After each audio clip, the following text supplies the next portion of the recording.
Once upon a time, a witch loved stories galore, and greedy as she was, she wanted more and more.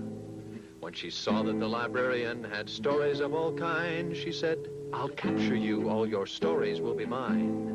There took place a curious chase through meadow, tree, and flower, till at last they ended up right at the witch's tower. Now poor Marian the librarian, a prisoner she'll stay, until the witch is happy and lets Marian go away. Hi, I've been waiting for you to come and help me get a story for Witch Kerfumbly about someone who is curious like she is. Do you know what curious means? Well, if you are curious, you like to learn new things, you like to try to do new things, and you like to find out about everything. Now, Kerfumbly is curious, but there is someone in books who is even more curious than she is. Do you know who I mean? Curious George, that curious little monkey. And, oh, here is the hat that his friend always wears. And let's see. Here is the medal that Curious George won when he was the first little monkey in space. So, let's put these in the machine.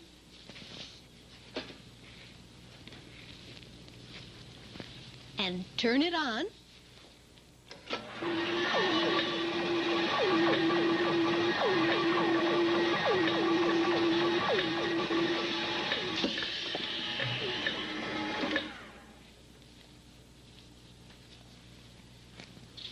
And it is Curious George Gets a Medal by H.A. Ray.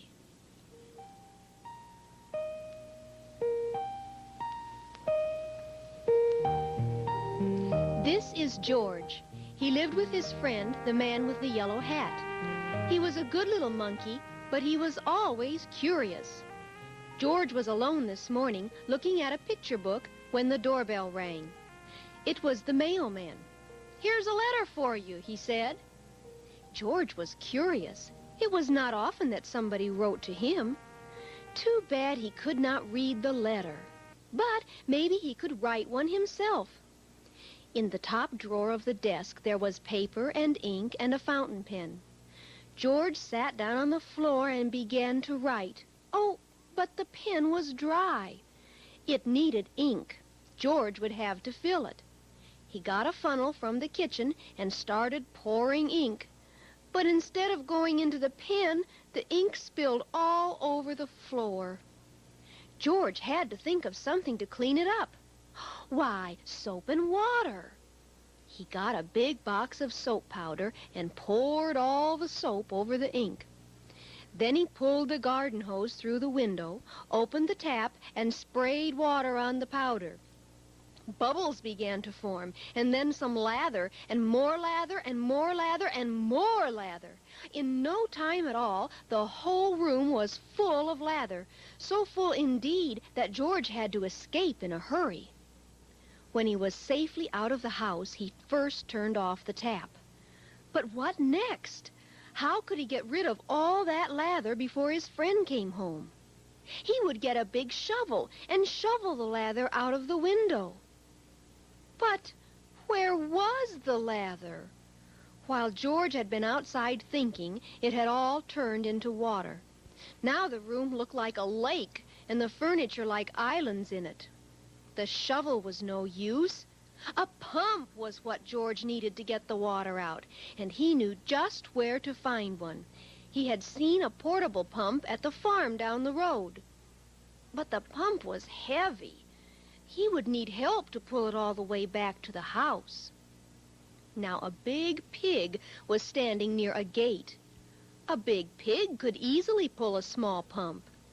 Carefully, George lifted the latch. And before he knew it, all the pigs had burst out of the pen, grunting and squealing. Oh, George was delighted. He had never seen anything like it. But now the pigs were all gone, and not a single one was left to help him with the pump. Luckily, there were some cows grazing nearby. Cows were gentle and strong. The cow did not mind being tied to the pump. She even let him climb on her back, and off they went. Meanwhile, the farmer and his son had heard the squealing of the pigs. They rushed home from the fields, and what did they see? A little monkey riding on their cow, making off with their pump. Well, the chase was on. George and the cow were ahead at first, but the pump was slowing them down. The farmers were getting closer and closer. Now they had almost caught up with them. But where was George? Here he was, hiding in a shirt. The farmers had run past him. Just then, a truck came rattling down the road. George jumped aboard. The truck drove to a part of town that George had never seen before. At last, it stopped in front of the museum. Now, George did not know what a museum was. He was curious. While the guard was busy reading his paper, George slipped inside. He walked up the steps and into a room full of all sorts of animals. At first, George was scared, but then he noticed that they did not move. Well, they were not alive.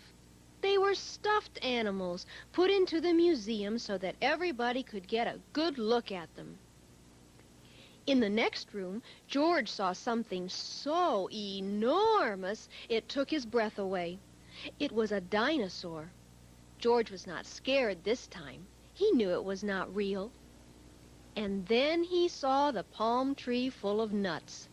George liked nuts. He climbed up the dinosaur's neck and started to pull, but the nuts would not come off. George did not know they were not real either. He pulled harder and harder, and the tree began to sway. Crash! Down came the tree on the dinosaur's head. Down came the dinosaur, and down came George. Guards came rushing in from all sides, and underneath the fallen dinosaur, they found a little monkey. They pulled him out of there and brought him to Professor Wiseman, who was the director of the museum. "Lock that naughty monkey up right away," he said, "and take him back to the zoo. He must have run away from there." Suddenly, the door opened. "George!" somebody shouted. It was his friend, the man with the yellow hat. "It seems you got yourself into a lot of trouble today," he said, "but maybe this letter here will get you out of it. It's from Professor Wiseman. He needs your help for an experiment. George, he wants you to bail out of a spaceship in flight." "So you are George?" Professor Wiseman said. "If I had only known. Of course, everything will be forgiven if you are willing to go in our spaceship." They got the smallest size spacesuit for George and all the other things he needed for the flight. When everything was ready, a truck drove up with a special television screen mounted on it to watch the flight. The great moment had come. Professor Wiseman began to count. 5, 4, 3, 2, 1, go! He pressed the button, and the ship rose into the air, slowly first, and then faster and faster and higher, until they could no longer see it in the sky. But on the screen they saw George clearly all the time. Now the moment had come for George to bail out. Professor Wiseman flashed the signal. They watched the screen. George did not move. Why didn't he pull the lever? In a few seconds it would be too late. At last George began to move. Would he reach it in time? There, he had grabbed it. The door opened. Hurrah! George was on his way. Out of the blue, an open parachute came floating down to earth. The truck raced over to the spot where George would land. What a welcome for George. Professor Wiseman hung a big golden medal around his neck, and on the medal it said, "To George, the first space monkey." Everybody shouted and cheered. It was the happiest day in George's life.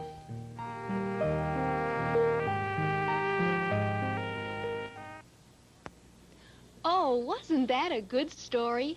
I think Kerfumbly will like that one, don't you? Will you come and help me call her?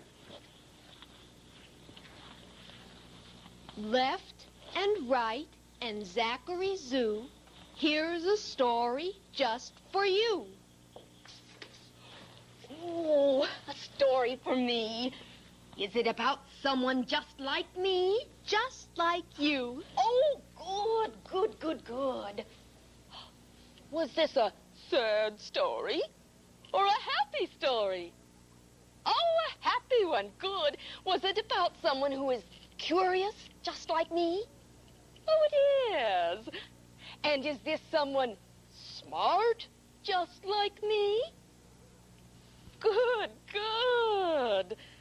And does this someone like to try new things, just as I do?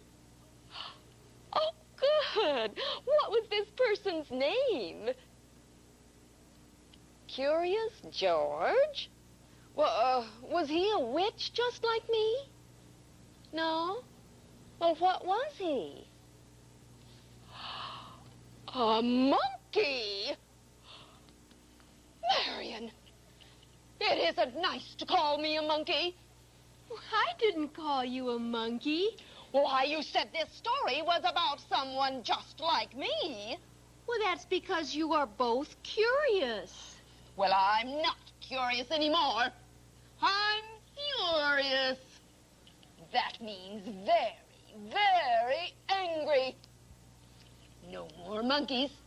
A story about an animal is all right, but no more monkeys.